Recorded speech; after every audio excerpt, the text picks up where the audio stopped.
Good morning. Welcome to the CUHK Business School Conference, proudly brought to you by the CUHK Business School of the Chinese University of Hong Kong in celebration of its 50th anniversary.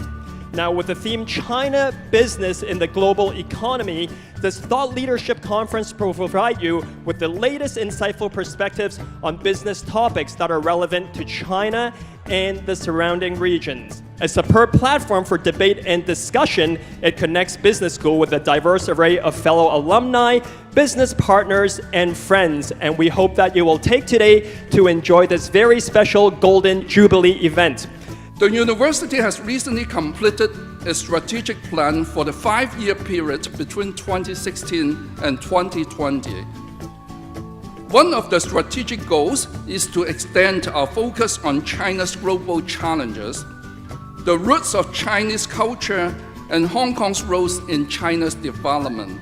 Leveraging on our knowledge of China's past and present, we shall launch basic and policy-oriented research that draws on interdisciplinary approaches across all faculties and collaborates in an international setting, especially with countries on the Belt and Road. We target to transfer our knowledge to the public and make an impact on policy and development here in Hong Kong. With the concerted efforts of our staff, students, alumni, and the community, I'm sure that we will continue to drive intellectual, social, and economic changes for the betterment of the local and regional communities. Hong Kong has benefited tremendously from the opening up of the mainland's economy in the last 40 years. We have also contributed significantly to the development of the Chinese economy, and we shall continue to make contribution to the development of the mainland's economy.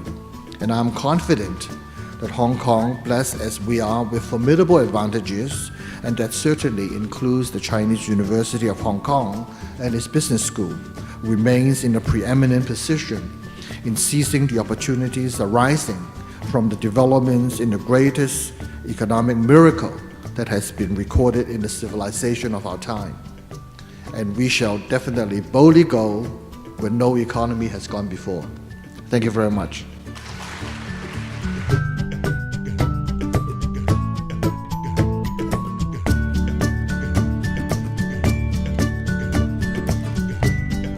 Now we would like to invite the keynote speakers, panelists, and moderators to join us on stage for another group photo.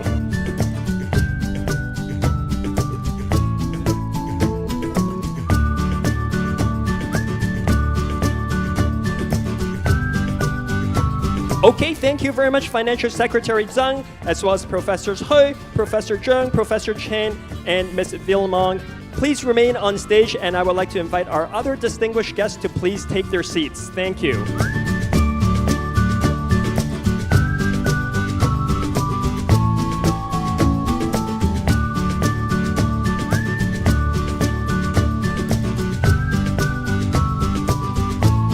Please give a very nice big round of applause to our sponsors for supporting the business school and its students. Thank you very much.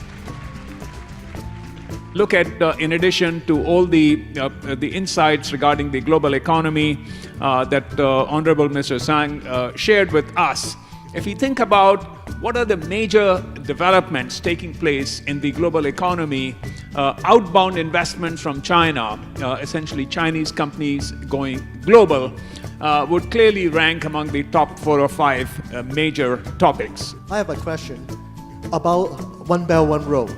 Along your line of thinking on ODI, what strategy should China take and how Hong Kong can help in perfecting the ODI strategy in One Belt, One Road environment? Thank you. Okay, China has plenty of steel, excess supply, but Kazakhstan is a big steel producer. So would Kazakhstan say, you bring Chinese steel, or would Kazakhstan say, use our steel? When it comes to project management, would, barring some exceptions, would host countries be very happy to have Chinese companies be in control of projects, or would they say, we want to be partners? So I think there are many challenges there. All right, let's launch right into the next segment of our day. We're going to have one of our 3 panel discussions. Each of these discussions will last approximately 1 hour, followed by a 15-minute Q&A. And good morning, ladies and gentlemen. I know that everybody have got your morning coffee fix. I can see that I have great smiles. For each of the panelists, that they will each pick a pet topic of their own choice that is pertaining to today's theme of the panel discussion, what makes China grow in the future. On financing, you have to think about then if China's going to encourage trade and investment through the Belt and Road, obviously renminbi will become a very important currency for the trade settlement and also the investment settlement. So that leads on to China perfecting its strategy on RMB internationalization. Many aspects of opportunity for China growth. In my view, China, these upgrades will drive growth and lift China out of the middle income trap by upgrading investment in education and human capital, upgrading the social safety net, and upgrading and reforming the financial system. Has a lot of instruments at disposal. If it wants to increase aggregate demand, it can. All right, the American president cannot if the Congress doesn't cooperate. Okay, the Chinese People's Congress normally is very cooperative. Hong Kong has been a very successful gateway for MNCs investing into China when China first opened up. I would urge the Hong Kong government and many of the people in Hong Kong to say, think the other way round. How can we use Hong Kong as a gateway for all these Chinese companies going overseas? If we say Chinese company would definitely go overseas, we need to get ourselves prepared.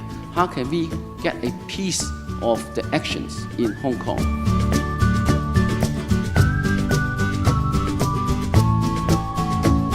With the Belt and Road, our role is not really different, but it will be more diversified to cover an even more and wider remit. If we gear up for future challenges and opportunities, we can continue reinventing ourselves as China expands its global influence. Today's event is doubly meaningful to me and the TDC because both your MBA program and the TDC are celebrating our 50th anniversary. Can you share with us what role the university can play in this Belt Road initiative? I was suggesting that you should include the Belt and Road into your curriculum.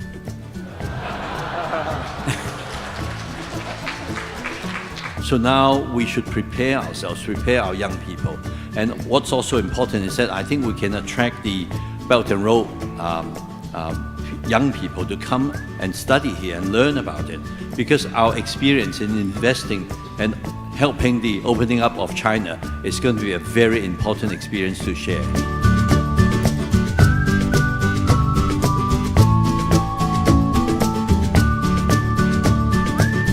We enjoy a great benefit in Hong Kong because of the financial services, industry and community and so forth. Without that, we wouldn't have the robust economy we currently enjoy. So I think this session is about looking at new ways to develop that industry and looking at new trends to enable the industry to keep up. Part of it will be about capital funding, part of it will be about innovation and fintech. And we have a very, very impressive set of speakers today to talk about this issue. This is another key area. I would say that definitely for universities, for those who are studying in this the future and where you would like to go upon for innovation, you also need to think about the linkage with the devaluation of renminbi, with the further internationalization of renminbi. Going out, a natural hedge for the Chinese money is to, through Hong Kong, to invest abroad. And when innovation started to arise as a concept, it was the hottest job that you could possibly get, because it was the only way that you could turn up for work wearing a hoodie, trainers, and carrying a man bag, and actually be legitimate. Banks also need to continue to innovate. The first thing the bank need to think is whether I want to tap into the customer segment that BlueFax is trying to get, or I don't want. If the bank really want, then they need to enter that market segment. Basically, that's what the banks need to do. What it means is we may have hurdles, we may have problems, we may have, I don't know, human rights, I don't know, investors' protections problem. But by and large, that is very important to our economy. let's move on it.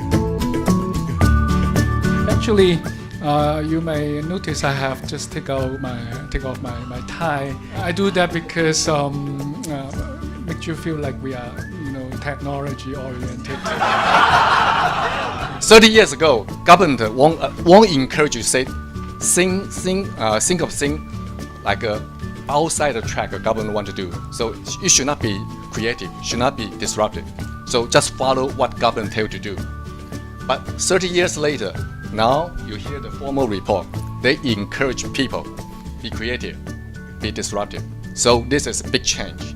So that's why we see innovation in China will take off. I think innovation is not just about technology, it's also about management. Huawei spent a lot of money over the last 20 years working with companies like IBM, Accenture, BCG to continue to innovate our R&D process, our HR process, our supply chain process. So all these processes are helping us to scale to where we are right now. Today's China allows people to 试错, right? You try it, if it's wrong, try it again. That environment is available. So only a small percentage of them will be successful. A big percentage will not get it. But the opportunity is still there. They can keep coming back. If you're here in Hong Kong and you don't yet believe in it, be more adventurous and just move to China. Move to mainland China. Seriously, it's the best thing you could possibly do if you're an aspiring entrepreneur or even an experienced entrepreneur. In any case, I'd love to share more of my experiences later. You are all aware of Hong Kong's importance as a financial center, not only to China, but to the world. Therefore, it is a pleasure for me to be here to talk about our city's significant role in the global economy, how we got here in the past, and where are we going. How do you see the stock market of Hong Kong be able to accommodate as we see more businesses expand along those roads? Given we haven't seen a lot of dual listing, renminbi listed security success in Hong Kong in the past few years. Can you please comment on that? Of course, we have the Asian Infrastructure Bank, we have the Silk Road Foundation, but you add them all together, it's really like a drop in the ocean in terms of financial resources for the ambition under One Belt, One Road. For One Belt, One Road to succeed, so-called smart money must get involved. They need to raise funds somewhere. And Hong Kong, I think, is well positioned to provide that, either if they need renminbi or they need whatever currencies.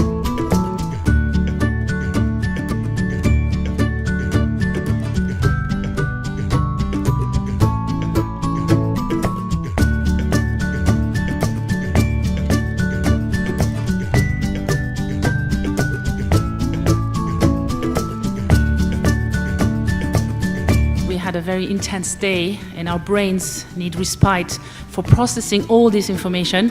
As some of you know, I'm new to Hong Kong, new to CUHK, and what a great time it is to be here. First on the 50th anniversary of its MBA program, and also on a great development for the region. I hope that, like me, you've learned a lot today. We know that China has come a long way, and I've also learned from our distinguished guests that how Hong Kong can participate in the future of the development of China in the global economy. I want to thank all our distinguished speakers for taking time out of their busy schedule to come and share great insights with us. I also want to thank our gold, silver, bronze, and gift sponsors for their generous support of this conference and to CUHK Business School. Finally, I've heard loud and clear how CUHK Business School and the MBA program can help nurture the next generation of talents. So I want to say to the 50th next years, and I want to welcome you all and hope to see many of you on the 4th of December for our gala dinner. Thank you so much for coming.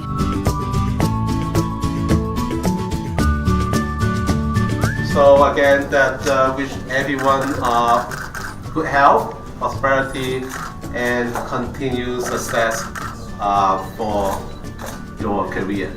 Yeah.